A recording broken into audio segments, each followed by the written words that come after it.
Саламатсыздарбы, түз эфирде кайрадан сиздер менен Трибуна программасында биргебиз. Студияда аты жөнүм Нуржамал Баргыбаева. Биз бүгүнкү программада Ош шаарынын мэриясынын муниципалдык ипотекалык ишканасын алып барып жаткан иштери, жарандарды турак жай менен камсыздоо маселеси, бүгүнкү күндө Ош шаары боюнча алып караганда жарандарда турак жай муктаждыгы канчалык деңгээлде көйгөй жана аталган ишкана кандай тартип менен ошол биздин шаар тургундарын дегеле жалпы жарандарды турак жай менен камсыздап жатат. Мына ушул маселелерге токтолобуз. Ал үчүн атайын студиябызга Кутманалы Абдрахман уулун чакырганбыз. Ош шаардык мэриясынын муниципалдык ипотекалык ишканасынын жетекчиси. Кош келдиңиз. Урматтуу көрөрмандар, биз сиздер менен түз эфирде болгондуктан ошол ипотекалык турак жай программасы, үлүштүк курулуш программасы боюнча дагы өзүңүздөрдүн суроолоруңуздарды берсеңиздер болот. Аталган программалардын өзгөчөлүгү жана кандай критерийлер менен жарандарга турак жай берилет, бул боюнча алдыда сөз кылабыз. Анан жалпы эле ошол ипотекалык үй алуу маселелери боюнча өзүңүздүн кандайдыр бир суроо сунушуңуз болсо, анда биздин WhatsApp номерге жазып калдырыңыз. Биздин WhatsApp номери экранда жазылып турат жана эскертип өтөлү, эфирдин башында эле биз тилекке каршы аудио чалууларга жооп бере албай калабыз. Ошондуктан сиздердин суроо сунушуңуздарды биз бир гана жазуу түрүндө күтүп калабыз дейли. Анда эмесе биз бүгүнкү эфирибизди кош келдиңиз, дагы бир ирет баштай берели. Негизи ипотекалык турак жайга ошол кезекке тургандардын саны боюнча бүгүнкү күндө ошол турак жайга болгон муктаждык Ош шаарында канчалык деңгээлде көйгөй, маселени ошол сиздердин ишкана иштеп баштагандан бери мисал кылып айтсак болот, кезекке тургандардын муктаждыктын мындай деңгээли азайганы байкалабы же дагы деле бул маселе ачык бойдонбу? Абдан туура белгилеп атасыз. Азыр биздин ишкана түзүлгөнүнө 5 жыл болду, быйыл апрель айында. Кезекке турган адамдардын саны биз биринчи бөлүштүрүү мезгилдери башталганда 2250 деп эсептелчү. 2250 жаран кезекте турду депчи. Анан биз өзүңүздөр билгендей 406 батирди жанагы мамлекеттик дирекция курган үйлөрдүн эсебинен кийин 170 батирди өзүбүз куруп жайгаштырдык. Комиссия туруктуу иштеп акыркы 21-жылдын акырынан 22-жылдын башынан баштап толук иштей баштады. Бүгүнкү күндө ал тизме бир 3 эсеге, 2,5 эсеге азайды деп алсак болот. Бүгүн 764 жаран бул жалпы граждандык тартипте, 48 жаран биринчи кезектүүлүктө тизмеде турушат. Демек жалпы тизмени карасак бир аз азайды деп айтсак болот. Бирок бул биздин Ош шаарынын мэриясынын муниципалдык ипотекалык программасынын алкагында гана түзүлгөн тизмелер. Мындан сырткары өзүңүз билесиз, мамлекеттик ипотекалык программанын өзүнүн мындай кабыл алуу эрежелери бар. Ал боюнча азыр биздеги алдын ала маалыматтар боюнча бир 14 миңден ашык жаран республика боюнча бул программанын алкагында кезекте турушат. Ошол жалпы тизменин 15-16% бул болжолдуу где-то бир 3-4 миңге жакыны бул Ош шаарынын тургундары деп эсептелинет. Бул программада демек жалпылап айтканда дагы эле Ош шаарында турак жай программасына, ипотекалык программа болгон муктаждык абдан мындай катаал, күчтүү. Ошондуктан бул маселе дагы көбүрөөк иш аракеттерди талап кылат деп айтсак болот. Орчундуу маселелердин бири. Анан ошол эле учурда ички иммигранттар бар, туурабы? Ички иммигранттар бар. Каттоого турбаган алардын дагы маселеси бар. Анан негизинен ошол үлүштүк курулуш боюнча программанын алкагында иштеп жатпайсыздарбы? Жарандар эми маалымат айрымдарында бардыр, кээ бир жарандарда жоктур. Сиздердин ишкана ошондой үлүштүк курулуш программасы менен иштегендин максаты кандай болгон? Эми көбү айтып атат, бул кыска убакытка турак жай берилгени менен ошол ипотекалык компания каражатты тез топтоо амалын көздөдү деген сыяктуу. Негизги ошо үлүштүк курулуш программасынын критерийлери жарандарга кандай тартип менен үй берилет? Анан бул программанын ошол баштаганыңыздарда эми ушул жакшы мындай максаттарды же жакшы күтүүлөрдүн негизинде же чын эле ошол үлүштүк курулуш программасын ишке ашырсаңыздар, ошол эле жанагы башта сөз кылгандай турак жайга муктаж болгондордун саны кыйла эле азайышуудай сезилгенби? Сиз абдан туура белгилеп атасыз. Азыр мына Ош шаары кеңешинин мындай кабыл алган чечимдерине ылайык бүгүнкү күндө Ош шаарынын муниципалдык ипотекалык ишканасы 2 программаны алкагында иш алып барат. Бул жана биринчиси жана муниципалдык ипотекалык программа, бул өзүнчө жобо менен жөндөөлөт. Андан сырткары турак жай маселесиндеги бааларды көзөмөлдөө бир мындай табигый түрдө эмес, табигый түрдө бир конкуренция жаратып, ошол аркылуу турак жайдын ош шаарында баасын төмөндөтүү максатында. Ошол эле мезгилде жарандардын баягы көрүп атпайсызбы, жана пирамидалар, жана жеке компаниялардан жабыр тартып калган жарандар көп болот. Ушундай жоопкерчиликти өз мойнубузга алуу максатында үлүштүк курулуш долбоорун дагы ишке ашырып, атайын жоого алып ишке алып кетип атабыз да. Анан эми бул программанын артыкчылыктары бул каржылык булактарынан көз каранды эмес, ички инвестициянын эсебинен ишке ашырууга толук мүмкүнчүлүк бар. Үстөк ипотекалык программа сыяктуу үстөк пайыз деген түшүнүк жок. Анан тиги жеке баягы муниципалдык ишкана болгондуктан жанагы пайда көрүү маселеси коюлбагандыктан турак жайдын баасы арзаныраак башка жакка караганда. Анан эң негизги артыкчылыгы биз турак жайларды курганда толук ремонту менен беребиз. Бул жеке компаниялардын айырмачылыгы болуп эсептелет да. Бирок кемчилиги мөөнөтүндө. Биз билесиз, ипотекалык программа кеминде 10 жылга деп берилет. Ал эми биздин бул программаны 3 жыл деп шаардык кеңеш чектеп берген. Андан ары узартуу мүмкүнчүлүгү барбы жокпу деген маселелер абдан көп болуп атат. Узарткандагы маселелерде жана курулуш иштериндеги баалардын абдан тез өсүп аткандыгы биз ушуга тоскоолдук кылып атат да. Себеби билесиз, азыр акыркы 2 жыл аралыгында эле, мисалы, эң негизги материал болгон арматуранын баасынын өзгөрүшү бир 200% өзгөрүп кетип атат. Мисалы 43-45 миң сомдон болгон арматура бүгүн уже 100 миңге чейин чыгып, 1 тоннасы. Материалдардын кескин көтөрүлүш кетип атат. Эгерде биз анда 3 жылдан ашык дагы программа кылып жарандарга бере баштасак, деп курулуш мөөнөтү ошол түшкөн каражаттан көз каранды болот да. Ошондуктан ал маселе ушул инфляция маселесинен толук мындай кармалып калып атат да. Бирок жыйынтык берип атабы, бербей атабы деген маселе. Азыр биздин алдын ошол кыска убакытта жарандар турак жай алууга даярбы экен, Алдын ала маселе неме боюнча, мисалы, анализдер боюнча, мисалы, биз 3 жерде азыр ушул турак жай маселесин үлүштүк курулуш долбоору менен ишке ашырып баратабыз. 4-нчи объектти баштадык. Жалпысы 6 объектте курулуш иштери болот.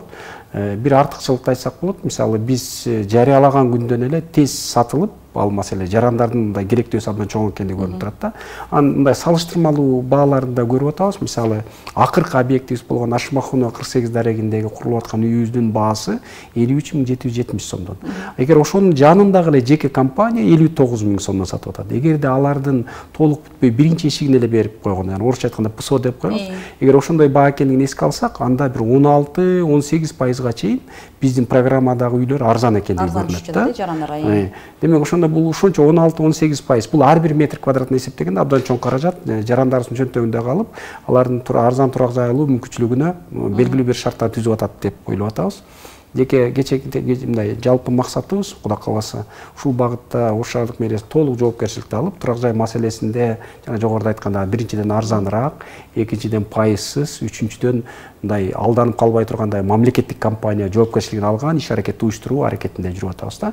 Мен ойлойм, акыркы 2 жылда бул программа ишке ашып атат. Ошол программа өзүнүн койгон максаттарына жетип атат. Турак жай арзаныраак болуп атат. Жарандардын мындай акча каражаттары ишенимдүү колдо деп айтсак болот. Анан кийин баа маселесинде дагы бир топ алгылыктуу жылыштар бар. Азыр сөзүңүздө айттыңыз го, мисалы Ашмахунова көчөсүндө октябрь айында капсула салдыңыздар, курулушуна чарчы метри 53 миң сомдон керегинде деп жатасыз, анан 54 миңге жетпеген сума. Ошол эле андан кийинки Турсунбаева көчөсүндө башталып жатат, эски Фрунзе гипермаркети. Ал жердеги баа дароо эле 3 миң сомго айырма болгон, чарчы метринде.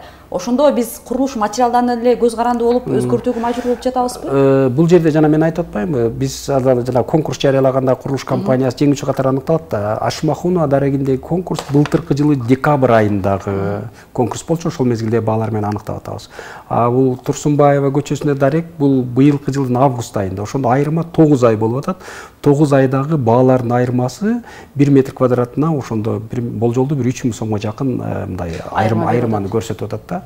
Демек, бул курулуш материалдарынын кескин кымбаттап атканынан кабар берет.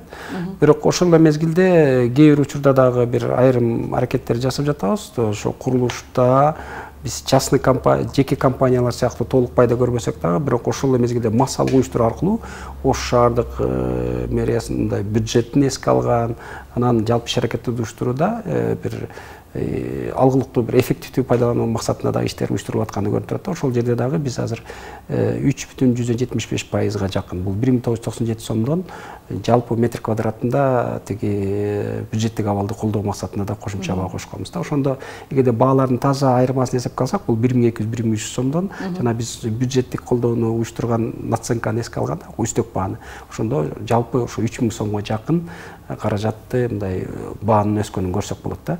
Бирок баары бир ал деле менин оюмча салыштырмалуу, конечно. Төлөгөнгө келген абдан оор, бирок салыштырмалуу жеке компанияларга караганда бир топ төмөн баа болуп эсептелет.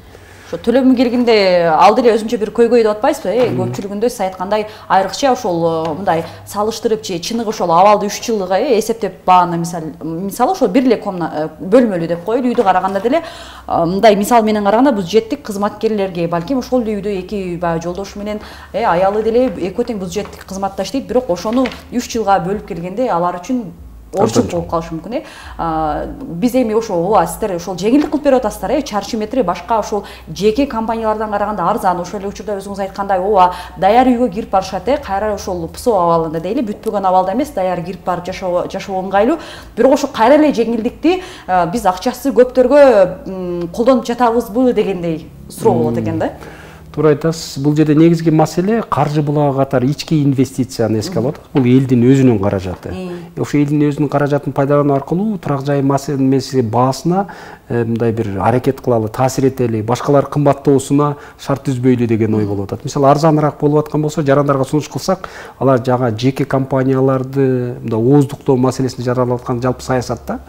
Бирок жана сиз айтып аткандай жага бюджеттик, эгерде бир эки бир үйдө, мисалы жубайы дагы, жолдошу дагы экөөсү тең бюджеттик каржы алып аткан болсо, анда айлыгы кандай болот деген маселе турат.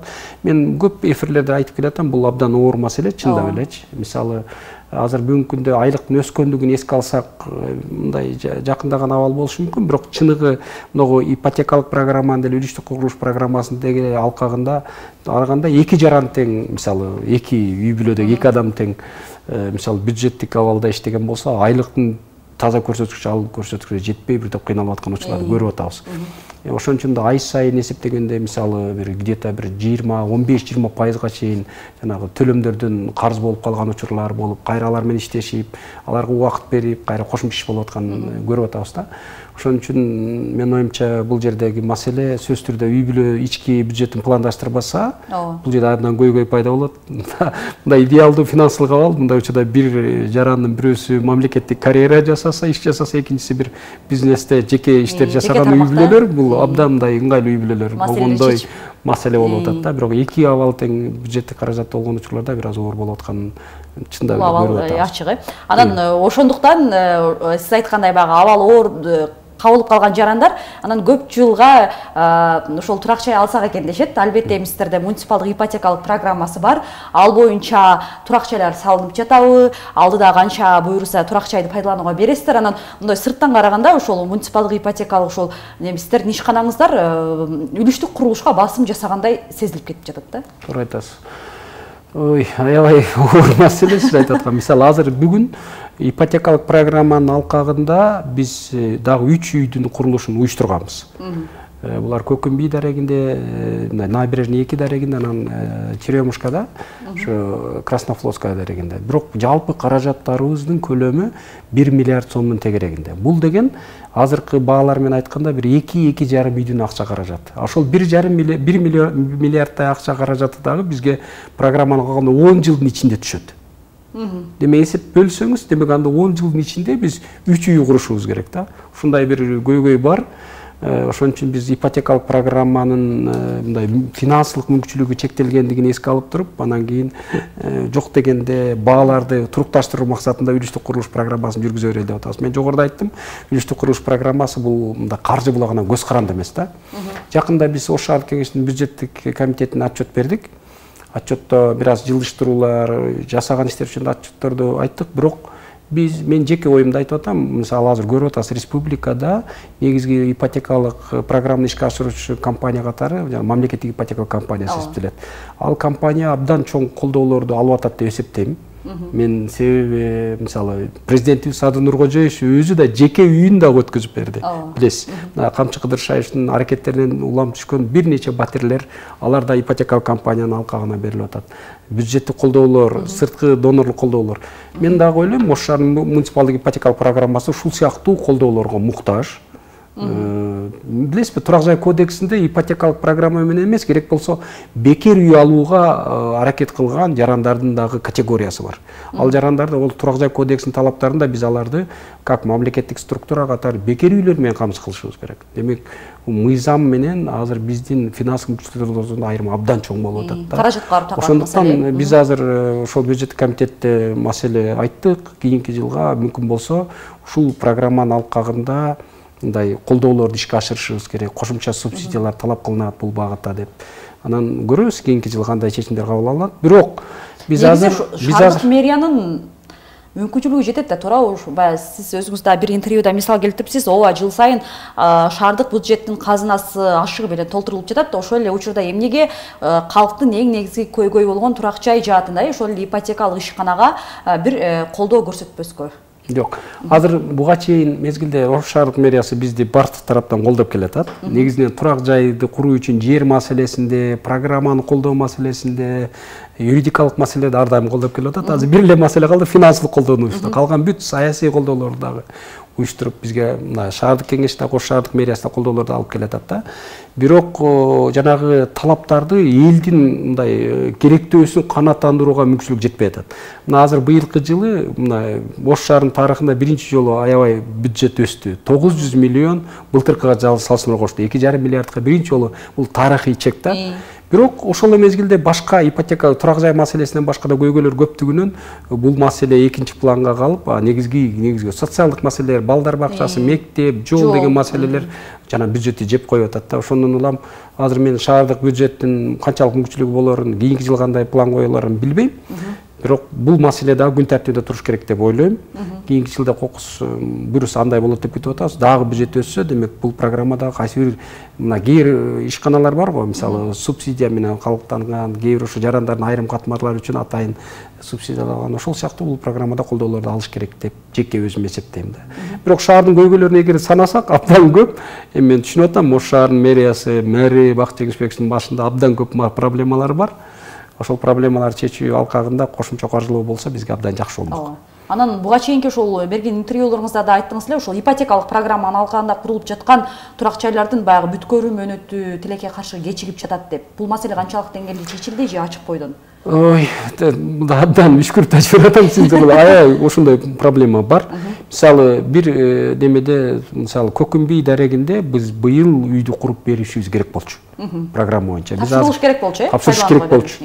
Биз кечигип атабыз. Ал себепке эмне болду? Мамлекеттик жана курулуш агенттиги тарабынан былтыркы жылы 21-жылы баалардын өсүүнө ылайык коэффициенттерди кошуп берүү маселеси көтөрүлдү.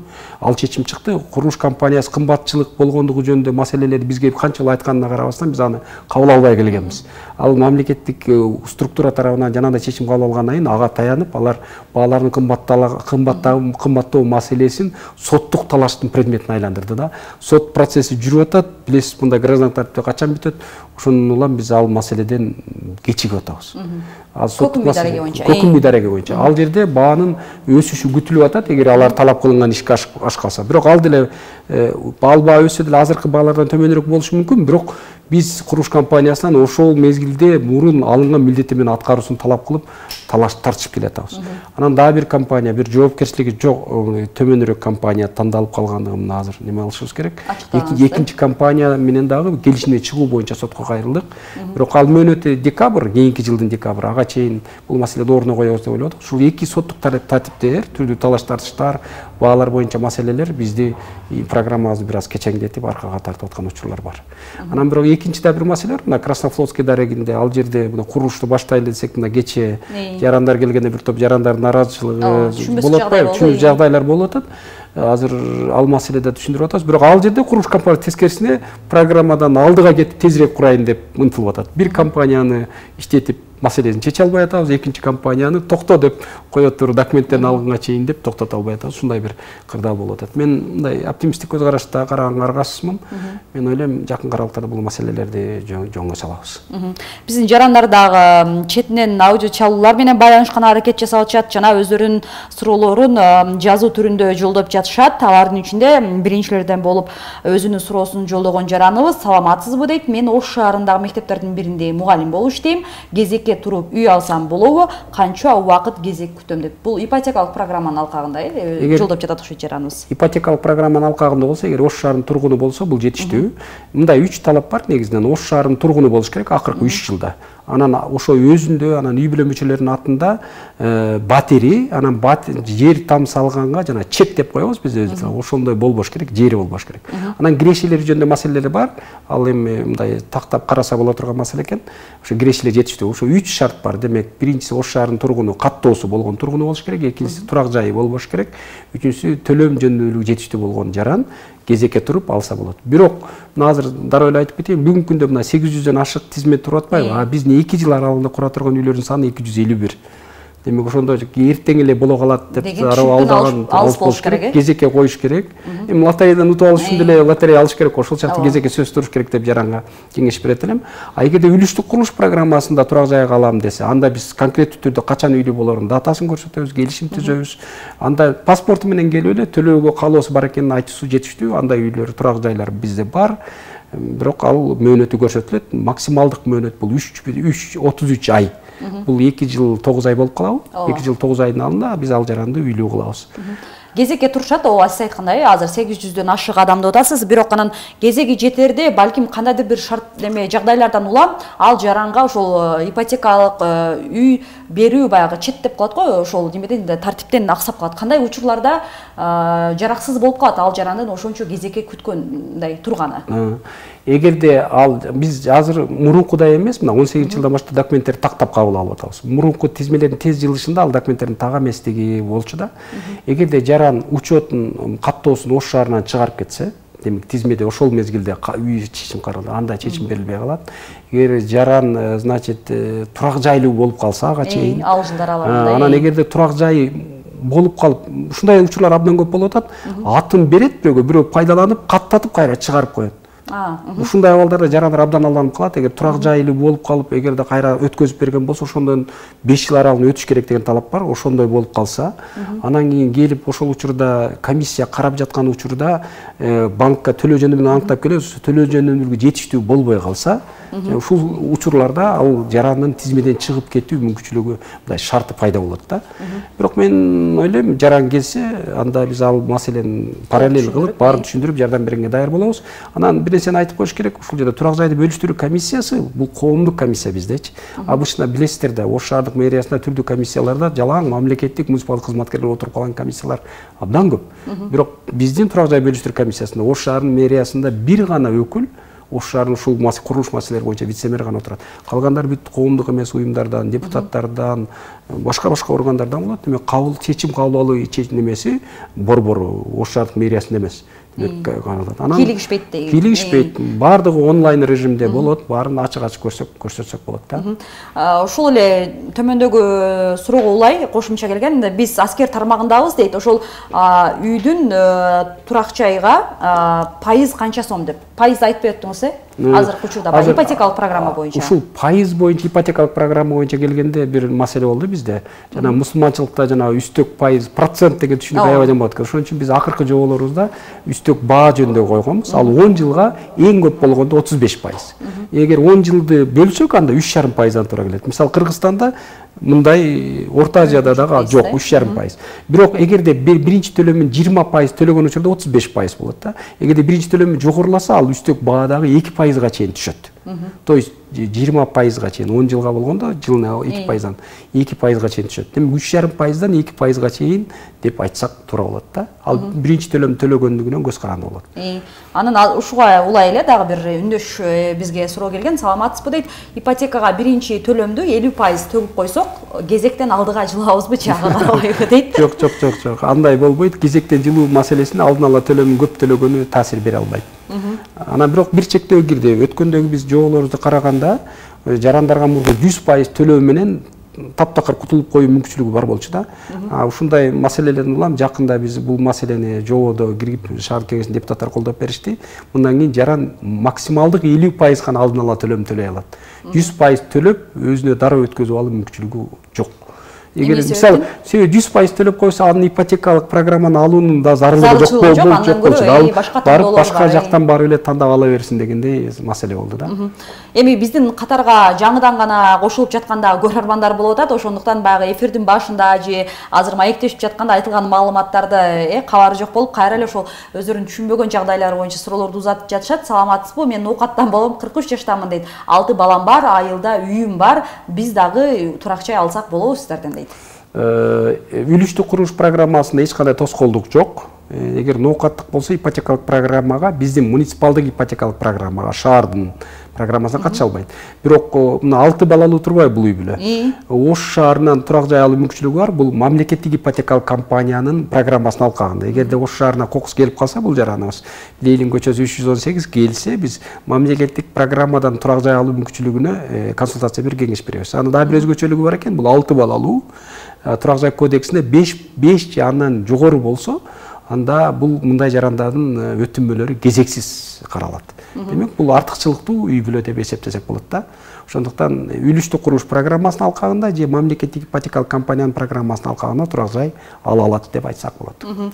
Кезектеги сурообуз: саламатсызбы? Мамлекеттик бала бакчада иштеймин дейт. ГИК деп ипотекага льгота 4% менен катталганмын дейт. Мэрияга барсам, банкта кезектесиз дейт. Банктын кезеги менен карала береби же башынан катталышым керек болуп калабы? Ипотека аркылуу үй алыш үчүн дейт. Банк болсо сиздерге акчалай берилбейт, эми ипотека өзү курат, ошондон аласыздар деп. Бул мамлекеттик ипотеканын шарттары боюнча биздин көрөрманыбыз өзүнүн суроосун жолдогон. Бул боюнча деле маалымат болуш керек. Туура маалымат. Быйылкы жылдын 27-апрелинде Ош жана Бишкек шаарларында мурункудай банк аркылуу акча берүү токтотулду. Мен оюмча бул туура чечим болду. Анткени эгер акча бере берсе, демек алуучулардын кезеги көп болуп кетет экен дагы, үйдүн турак жайдын баасынын өсүшүнө алып келет экен. Бул туура мамлекеттик чечим болду деп ойлойм. Азыр мына мамлекеттик ипотекалык компания, өзүңүздөр билесиздер, Бишкек шаарында жанагы 47-колониянын ордуна абдан чоң массивдүү программа аркылуу үй куруп жатпайбы? Биз жакында эле мамлекеттик ипотекалык компаниянын төрагасы менен, алардын командасы менен сүйлөшүп жатабыз. Бакыт Жеңишбекович дагы Ош шаарынын мэри, Ош шаарынын көйгөйлөрү жөнүндө бир нече жолу айткан. Азыр мамлекеттик ипотекалык компания дагы ушул Ош шаарында дагы турак жайды курууну пландаштырып атат. Азыр бир Ош шаардык мэриясына бизге ушундай милдет жүктөлгөн. Кайсы жерге куруу маселесин, жер маселесин чечип беришибиз керек. Азыр ушул маселенин үстүндө иш алып барылып жатат, мамлекеттик структуралар мененчи. Мен оюмча жакында булар иш аракет башталат. Анан кезеги ошол бойдон тура берет. Ал кезекти кайра тапшыруу зарыл болбойт. Кийин үй курулган мезгилде ал ошол кезек менен жылып үйдү ала беришет. Жалпы кезегинде кайра тапшыруу зарылдыгы жок. Ошондо биздин түшүнүгүбүздө азыр мамлекеттик ипотекалык программанын алкагында акчалай берилбейт, Анан Ош менен Бишкек шаарында гана. Анан ал ошол жергиликтүү деңгээлде турак жай салынышы керек, турак жай гана берилет депчи. Ал эми ошондо жерди таап берүү, жер ошол жер менен камсыздоо ошондо шаардык мэриянын милдети болуп жүктөлдүбү? Жок, мындай ичара сүйлөштүк. Себеби турак жайга жер болбосо каяктан курмак эле. Ошон үчүн бир нече варианттарды карап, бүгүнкү күндө Ош шаарынын мэриясы, анын тиешелүү бөлүмү, вице-мэри ушул маселе үстүнө иштеп атат. Жакында эле бир топ жыйындар болду. Сунуштар жакында мамлекеттик ипотекалык компаниясына берилет. Бул багытта иш алып барылып атат. Кезектеги сурообузду сизге окуп жеткирейин. Саламатсызбы? Мен мигрантмын, жалгыз бой эне болом дейт. Кандай үй алсам болот? Канча жылдан бери үй ала албай келемин. Негизи менде ошол турак жай алууга мүмкүнчүлүк барбы дейт. Эгер ал Кыргыз Республикасынын жараны болсо, анда үлүштүк курулуш программасына турак жай алууга эч кандай тоскоолдук жок. Тем более мындай мигрант болсо, демек булардын киреше булагы көрсөтүлгөн, ал жерде көйгөй болбойт. Эгер ипотекалык программада катышам десе, анда эгерде Ош шаардык мэриясынын программасына катышам десе, каттоосун такташ керек. А мамлекеттик программага катышам десе, анда дагы көйгөй жок, тапшырууга толук мүмкүнчүлүгү бар. Кезектеги суроо: саламатсыздарбы дейт. Биз азыр сиздерди көрүп жатабыз. Өзүм ноокаттан болом. 3 студент балам бар дейт. Квартирага айына 20 миңден 20 000 сомдон төлөйбүз дейт. Өзүм 6 баланын энеси болом. Биз дагы ипотекага үй алсак болобу жана кантип дейт. Кимге кантип кайрылабыз? Менин эмгек акым 30 000 сом дейт. Айына квартирага берген акчаны андан көрө ипотекага бергенибиз оңго дейт. Эми сиздердин ошол кантип кандай тартипте байланышуу жолжолорду сурап атат биздин көрөрман. Мен азыр жана жогоруда айттым, дагы бир нокатыга жагайылганда бул үй бүлө да мына көп балалуу үй бүлө экен да. Демек булардын артыкчылыгы бар. Булар кезексиз тейлөнөт. Анан нокаттан болгондуктан ош шаардык программасынын ипотекалык программасына катыша албайт. Бирок мамлекеттик программага катышуу толук мүмкүнчүлүгү бар. Жогоруда айткандай эле кезексиз тейлөнөт. А эгер үлүштүк курулуш программасында ишке алып барам десе, анда кучак жайып эле тосуп алабыз, келишим. Дарегиңиз айтып койсо, балким. Ош шаары, Ленин көчөсү 318 дареги. Телефон 778 89 24 24. Бул менин WhatsApp номерим. Эгер болсо кайрылсын, мен жеке дагы консультация бергенге даярмын. Мен ойлойм, сиздин байланыш номериңизди жана сиздердин дарегиңиздерди биздин башка ошол түшүнбөй жаткан көрөрмандар дагы жазып алуу болуш керек, жана өздөрүнө тиешелүү суроолор боюнча буйруса кайрылат деп. Анан кезектеги суроо жарандарыбыздын суроосу төмөндөй болгон. Саламатсызбы дейт, ипотекага үйдүн баягы төлөмүн унутуп төлөнбөй калса, кандай билдирүү жөнөтүп койсок болот дейт. Жана убагында айдагы төлөмдөр боюнча. Бул боюнча атайын жободо көрсөтүлгөн. Биз эгерде 1 ай төлөбөй калса, бул 30 күн. 31-күнү күнү биз автоматтык түрдө эле кат жазабыз, эстетебиз. 60-күнү күнү кошумча эскертүү менен сотко барышуу жөнүндө мүмкүн экендиги жөнүндө эскертүүнү жөнөтөбүз. 75-күнү күнү экинчи эскертүүнү жөнөтөбүз. 90 күн, демек 3 ай төлөбөсө, андан кийин гана соттук тартипте ал үйдү кайра бошотуу жөнүндө маселе коебуз. Демек, ошондо 30, 60, 75, 90 4 жолу билдирүү жөнөтөбүз. Анан чалууларды да ишке ашырабыз. Демек, унутуп калса эстетебиз, деп айтам, эстетебиз. Анан негизи ушундай жагдайлар болдубу? Үйүнөн бошотулган же сотко чейин иш өтүп кеткен, же баардык эле жарандарыбыз убагында төлөйт деп айтылабызбы? Маселе бар да. Жогоруда айттым го сизге, абдан көйгөй бул. Бизде азыр 576 ипотекалык программада жаран турак жай алгандар болсо, айына бир 35-40-тын айланасында 50-ге чейин жетет төлөбөй калгандар болот. Анан соттук тартипке өткөн бүгүнкү күндө 21 жаран бар.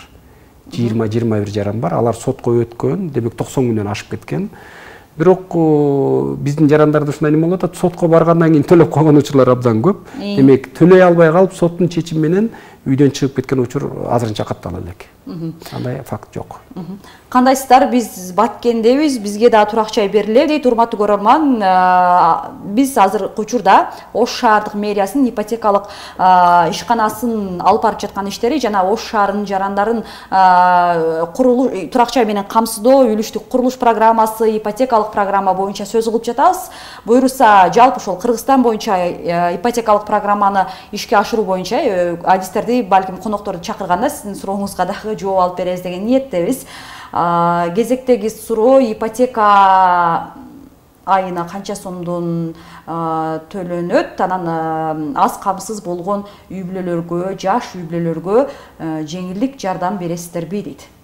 Бүгүнкү күндө аракеттеги программалар бир 14 000 сомдон бир 30 000 сомго чейинки жетет.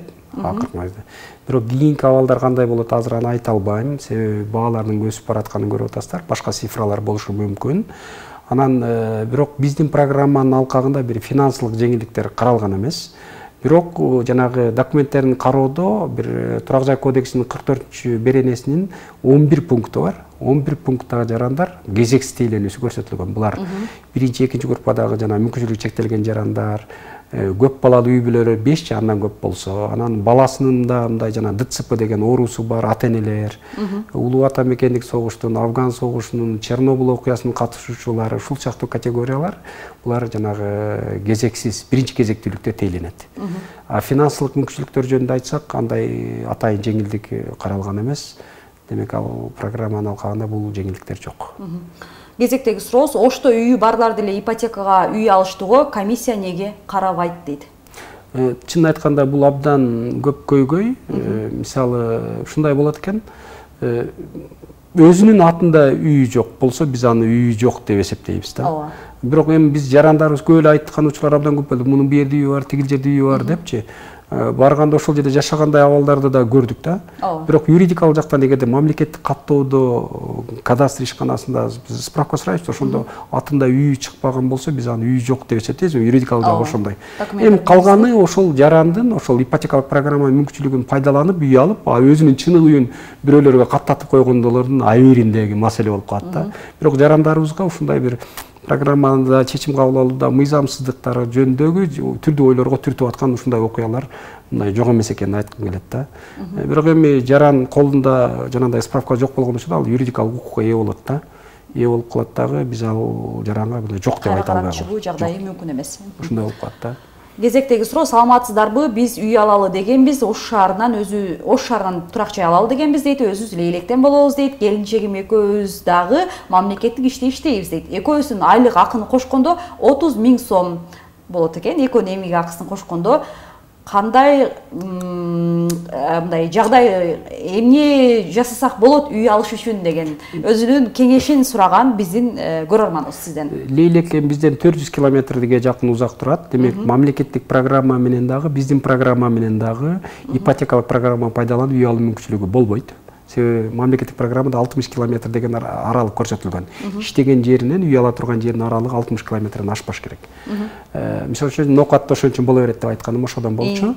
Бул эжекеде только бир эле мүмкүнчүлүк калат, бул үлүштүк курулуш программасынын алкагын ишке ашырыш керек. Бирок жанагы зарплата 30 000 деген бул абдан аз. Чынын айтканда, бирок ал жетишсиз болот деп ойлойм. Негизи ошол баягы үлүштүк курулуш программасы боюнча дагы ипотекалык программанын алкагында дагы мисалы жер тилкелери кандай тартипте, мисалы ошол курулчу аймактар кандай тартипте, кандай критерийлер менен тандалат да, же бир бош жер табыла калса эле же жеке бизнесмен жерин сатса эле үй курулу берет деген мындай түшүнүктөн алыспыз да, туурабы? Анан мындай ошол эле турак жай жайгаша турган жер сиздер ошол кандай негизде аныктап аласыздар? Мисалы аймактарына же балким ал жер жашыл аймак болушу керек, же бир коопсуз жер болушу керек деген сыяктуу. Андай көйгөй бар. Акыркы мезгилдеги мына курулуш иштериндеги башаламандык, тигил бул мыйзамсыз курулуштар деген түшүн абдан көп маселе көтөрүлүп атпайбы? Ушунун баардыгы келип баягы биздин генералдык планыбызга, Ош шаарынын генералдык планына, анын өнүгүү этаптарындагы талаптарга дал келбеген аракеттер болуп жатат деп карасак болот да. Эми баардык эле учурда биздин программанын баардык иштерин ишке ашырыш үчүн Ош шаардык мэриясынын муниципалдык жерлерине гана үй салабыз десек да бир чектелгендей иш болуп калып атат. Ошондуктан биз акыркы мезгилде мына жеке жактардын жери менен дагы, жерлерин алуу менен дагы иш алып барууга аракет жасайбыз. Ошол жерде негизги бир проблема ошол бизге сунушталган жер тилкесинин багыты турак жай багытында болушу керек. Экинчиси, алардын коопсуздук маселе, коммуникациялар жетиштүү болуш керек. Мисалы жылуулук, электр энергиясы, суу маселеси ошону камсыздабасы. Анан кийин жашыргандай эмне баягы локациясы, жайгашуусу маанилүү болот. Айрыкча үлүштүк курулуш программасына, демек ал борбордук бөлүгүндө болсо анын мындай кызыктар тараптар көбүрөөк болот дегендей. Ушул сыяктуу негизги талаптар бар. Анан ошо шаар куруу маселеси боюнча атайын укуктук негиздик документтер бар. Ошол документтердин талаптарына туура келиш керек. Ал жерде мисалы парковка жөнүндө мисалы талап бар. Ал парковкасы азыркы талаптар боюнча 30%-дан кем эмес камсыз болуш керек деген маселе бар. Бирок Ош шаардык мэриясы жеке мэрдин демилгеси менен керек болсо 100% камсыз кылгыла, андан кийин турак жай салгыла деген талаптар бар. Жашыл зона жөнүндө дагы көйгөйлөр бар, жалаң неме болбосун деп. Анын өзүнүн проценттик көрсөткүчтөрү бар. Ошол талаптар, минималдык талаптар аткарылгандай болуш керек. Мисалы көптөгөн сунуштар болот жер тилкелери жөнүндө, бирок алар жанагы биз койгон талаптарга туура келбей калган учурда аткарылбай калган учурлар бар. Бирок акыркы мезгилде бир багытка өтөлү деп жатабыз. Мурункудай кылып мисалы бир жер болуп, мисалы айталы 25-30 соттук жер, ошол жерге бир үй курабыз. Анан мындай карасаңыз, ар жерде мындай орой айтканда соксой үйлөр пайда болот да, ушундай болгон учурлар мындай бир жагымсыз көрүнүштөр экен. Ошондуктан бир генералдык план кылып, жок дегенде бир 2-2,5-3 гектарга чейинки жерлерди алып, бир болжолдуу бир кичи микрорайондор жөнүндө сөз кылсак деген ойда. Бирок эми бул биздин эле ишкананын мындай талаптары, аракети менен болуп калчу маселе эмес. Бул жалпы ушул талап негизи коюп туруп кетсе жакшы болот эле. Шаарлар пайда болот, Эгер мага койсо, бул мындай шаардын ички абалына үй курууну токтотуп туруп эле, шаардын сыртында бир жер тилкесин бөлүп, ошол жерде бир микрорайонду уюштуруп, ошол мезгилде коммуникация, жол тигил бул маселелерин ошол ал куруучулардын куруусунун көлөмүнө жараша, метр квадратына жараша бөлүштүрүп берип койсо, туура адилеттүү болот эле. Мен да ошону айтайын дегем, себеби азыр шаарды карасак, сиз айткандай ошол бош жер болсо гана, эми мен сиздердин ишканаңыздарды айтпайм, негизи ошол жалпы алып караганда ал жерге эртесе эле көп кабаттуу үйдүн курулушу башталган болот. Анан эми барган сайын сиз айтмакчы шаар толуп бара жатат, турак жайлар менен, көп кабаттуу үйлөр менен. Келечекте сиздердин кадамыңыздар кандай болот? Эгерде мындай тарыхый жактан караганда, эми Ош шаарында бир 20-25-30% жакын гана территориясын көп кабаттуу үйлөр, ал 70%-дан ашыгыраак территориясы жеке секторлор ээлейт да. Эми ушундай ойлор бар, жеке секторлор толук алып туруп көп кабаттуу куруш керек деген маселе бар да. Бирок ал канчалык реалдуу ишке ашат, себеби Ош шаарынын ички мүмкүнчүлүктөрүнүн коммуникациясын эске алганда ал абдан татаал маселе болот. Ошондуктан менин жеке көз карашым анда эски шаарды, тарыхый шаарды калтырып эле жаңы шаар куруу жөнүндө маселени көтөрүш керек деген оюм бар да. Мисалы Нью-Дели, Нью-Йорк, тигил болуш, жаңы шаарлар өтө өсүшкөн да. Ошондуктан мен ички маселени, шаардын ичине, ички абалына үй куруу маселеси абдан көп коммуникациялык башка көйгөйлөр жаратат. Ошол мезгилде бул ички шаардын ичиндеги жердин баасын абдан кымбаттап кетишине алып туура келип атат да. Мисалы ачык эле айтканда, мына азыр Шейит төбө, тигил шаардын борбордук бөлүктөрүндө жердин 1 сотугунун баасы $50,000 чейин чыкканын угуп жүрөбүз. Эмнеден? Ошо шаардын ичине үй курабыз деген аракеттердин улам да. Мен оюмча эски шаар, эски тарыхый шаар болуп калыш керек дагы. Негизги аракет сыртта өзүнчө бир кичи райондорду куруу жөнүндө сөз болуш керек. Бул багытта да Ош шаардык мэриясынын аракеттерин угуп жүрөсүздөр. Жана Ош Сити деп долбоорлор жөнүндө сөз болуп атат. 440 гектар, 300 гектар жөнүндө буга чейин да ойлор болгон. Ушул программалар ишке ашыш керек. Мен оюмча шаардын ичинде эски үйлөрдү куруп, баягы кыргыздын сөзү бар, эски мындай эптегенче эсиң ойт деп.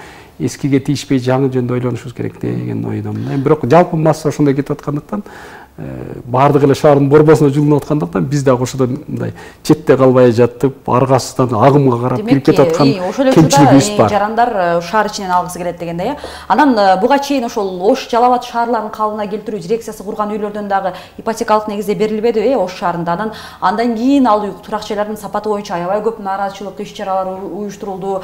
Шаардык мэрияга бир нече жолу барышты. Анын негизинде жана пайыздык чен да түшүрүлгөн, 2%га түшүрүлүп берилди. Бирок дагы деле ошол сапаты начар экендиги айтылып келет. Анан Ош шаарында негизи жеке компаниялар курган турак жайлардын сапаты дагы аябай күмөн жаратат. Бул бир окуяны дагы көрдүңүз, акыркы учурда жана лифт кулап түшкөн, бул дагы ошол турак жайлардын сапаты боюнча маселени кандайдыр бир деңгээлде козгоп берди да.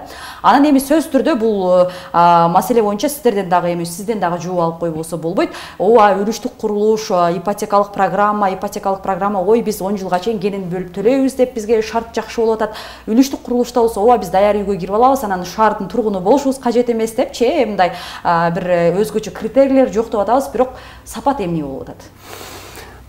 Сапат маселеси негизгиси бул коомдук көзөмөлдөрдөн көз каранды болот деп ойлойм. Официалдуу түрдө 3 түрдүү көзөмөл мындай курулуш нормаларында көрсөтүлгөн.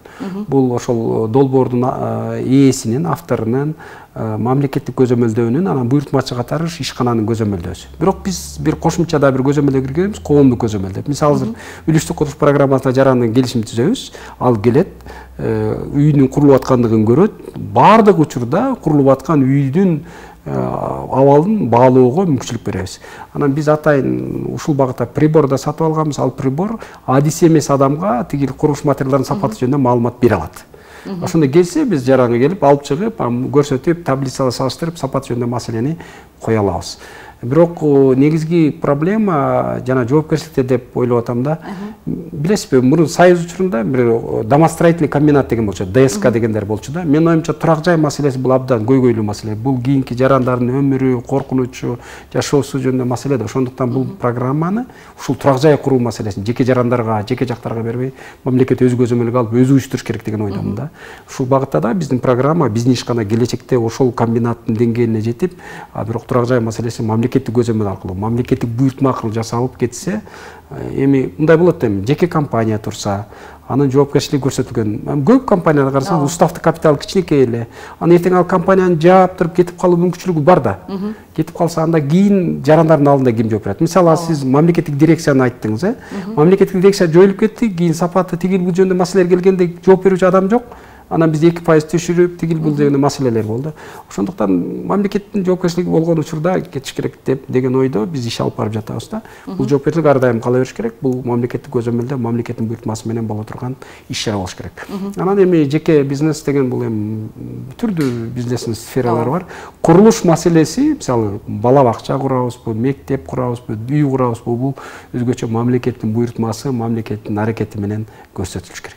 Азыр бир маселеде айтсам болот, мисалы, долбоорлоо маселесинде. Долбоорлоо маселесинде биз мамлекеттик программабызда, мамлекеттик буйртма чыга бергенде жанагы долбоорлоочуларды байкап атам да, долбоорлоочулар эч нерсени аябай керек болсо, мисалы, арматурасын шыбап ташташат экен, тиги бетондордун көлөмү, маркасы жөнүндө маселеди коркпой жазат экен. Ошондо биз мамлекеттин буйртмасын аткарып эртең бир нерсе болсо деген жанагы долбоорлоочуларда коркунуч бар экен да. Эгер жеке компания болсо, алар эч кандай мамлекеттик текшерүү жок, эмес жок, ал коркпой калаганда, мисалы, 4 арматура кое турган жерге 2 арматура коюп, же мисалы бетондун 350-маркасына колдоно турган жерге 300-дүктү колдонуп койгон учурлар көп да. Долбоорлоонун баштапкы этабында мамлекеттик көзөмөл болуш керек деп ойлойбуз. Анан бизге суроолор четинен келип жатат. Кезектеги көрөрманыбыз Кара Сууда турамын, турак жай алсам болобу дейт. Саламатсызбы? Кезектегиси болсо Аксыдан боломун, бала бакчада иштеймин. Биз дагы турак жай алсак болобу дейт. Жана аймактардын алыстык маселеси боюнча да сөз козгодуңуз эле го. Анан ошол Аксы, Кара Суу. Жалал Абад менен Ош облусунун Кара Суу районунда толук мүмкүнчүлүк бар. Эми кайсыл жери Кара Суу району? Эгер 60 километрден ашпас. Кечирет, ошол эле учурда Кызылкыяда болобуз, ипотекага үй алсак болобу, бала бакчада иштейбиз кезектегиси. Кара Суу району болот, себеби жана 60 километрден аралык бар. Ал аткарабыз. Кызылкыя 85 километр болот, демек эч бир ипотекалык программага катыша албайт. Аксы тем более 300 километр, алар дагы ипотекалык программага катыша алышпайт. Бирок үлүштүк курулуш программасынын алкагында Кыргыз Республикасынын ар кандай жаранына катыша алат. Телефон номеруңузду дейт, эфирдин баягы соңунда буюрса, биз сиздин аректериңизди бир сире эске салып коебуз жарандарга. Анан кайра эле бизге ушул негизинен бирдей эле суроолор келип жатат. Биз баягы ден соолугуна мүмкүнчүлүгү чектелген жарандардан көп келип жатат.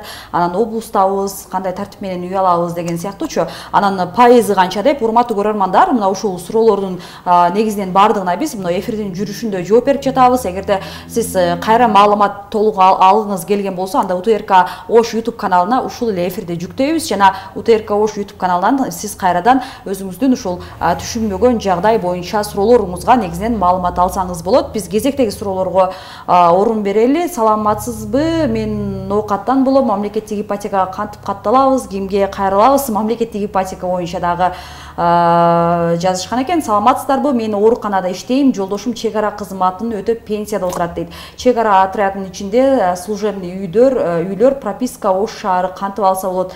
Баткен окуясына катышкандарга жеңилдик болобу дейт.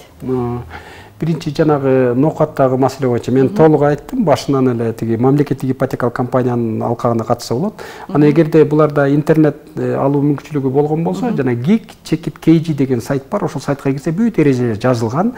Анан үйүңүздө олтуруп эле телефондо документ тапшыруу мүмкүнчүлүгү бар. Анан мен азыр эфирде телефондорумду берип атам. Эгерде консультация керек болсо, мындай онлайн режимде телефондон да консультация алсак болот. Атайын келиш шарт эмес. Ошол Geek KG сайтына кирип, ошол жерде бүт мындай тиркемелерди карап, ачып, суроолорго жооп берип эле койсоңуз жетиштүү болот. Болгону жана баланс KG-ден бир белгилүү бир кичине төлөмдөр бар, 200 сом тегерегинде. Ошону төлөп алып катталуу мүмкүнчүлүгү бар. Ал эми жанагы аскер кызматкерлери боюнча бирок бир талаш маселе бар. Мисалы немеде Турак жай кодексинде СССР деген мамлекет болгон. Ошо СССР мамлекетин коргоп, түрдүү согуштук аракеттерге катышкан жарандардагы кезексиздүүлүк укугуна ээ да. Бирок эми СССР деген мамлекет жок, бирок мыйзамда ошол көрсөткүч бар. Биз акыркы мезгилде мындай демилге кылып жүрөбүз. Менин оюмча бул маселе кайра күн тартибине кириш керек. Мына Баткен окуясы дагы, мисалы СССРдин преемниги Кыргызстан, Кыргыз Республикасы. Ошол маселелер боюнча. Демек, Баткен окуясы демек ушундай бир согуштук аракеттерге катышкан аракет немелердин жарандардын укугу жөнүндө маселе күн тартибинде турат. Мен оюмча Баткен окуясынын катышуучулары да эгерде ошол күн тартибине коюлган маселе оң чечимин тапса, анда мындай кезексиз тейлөнүүчү жарандардын катарын толукташ керек. Менин жеке көз карашым да ушундай. Негизинен сизге эми маалымат иретинде аймактардан көп кайрылган Кызылкыя, Каракөл, Жалал Абадтан дейт, ушул сыяктуу эле суроолор келип жатат. Анан эми өзгөчө жооп берилбегендерин жеткирүүгө аракет жасайлы. Саламатсызбы? Мен мугалим болуп иштейм, 4 балам бар. Мамлекеттик ипотека катталууну каалаганда атымда чек алынып кайра сатылган болуп чыккан, батир алууга укугубуз барбы дейт. Негизи чек алганда сатып жүрөт. Эгерде мамлекеттик ипотекалык компания болсо, бул программада чеги болгондугу тоскоолдук болбойт. Демек чеги бар адам дагы тескерисинче чеги ошондой жана жер участогу болгон адам ошол жер участогуна үй салуу үчүн 4 транш менен мамлекеттик ипотекалык программа аркылуу акча каражатын алуу мүмкүнчүлүгү бар. Фундамент, дубал, үстү, чатыры, анан отделка иштери үчүн депчи. Ошондуктан сиздин жериңиздин бар экендиги мамлекеттик ипотекалык программанын катышуусу болууңузга тоскоолдук болбойт. Төмөндөгү жана сиз айтып өттүңүз эле Баткен согушунун катышуучусу деп, кезектеги көрөрманыбыздын дагы суроосу ошондой эле. Баткен согушунун катышуучусу боломун. 2015-жылы ошол мамлекеттик ипотекалык компанияга өчүрткө туруп дейт, бирок кирешим жетпей калган дейт. Азыр куруп жаткан үйлөрдөн алсам болобу дейт. Эми бул жараныбыз мамлекеттик ипотека программасы боюнча айтып жатат окшойт. Болот, сөзсүз түрдө жанагы талаптар бар. Ошол ала турган жериңиз менен иштеген жериңиздин ортосунда аралык 60 километрден ашпаш керек. Анан кирешеси жөнүндө маселелерди өзүнчө кайра койсок болот. Демек, ошол аралыкка туура келсе, тоскоолдук болбойт.